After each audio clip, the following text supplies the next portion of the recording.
बिना कोई गलत काम किए सही रास्ते पर चल करके नीचे से ऊपर तक कैसे पहुंचा जाता है, वो आप सब अब प्रैक्टिकली देखोगे।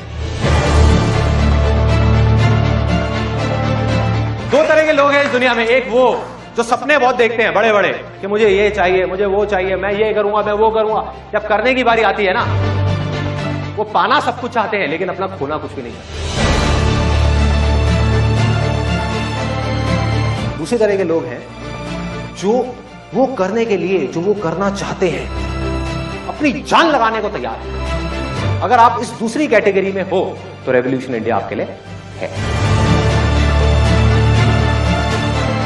जब हर आदमी बजाय बाहर देखने के अपने अंदर झांक करके देखेगा कि मैं क्या कर रहा हूं, सिर्फ और सिर्फ इससे फर्क पड़ता है।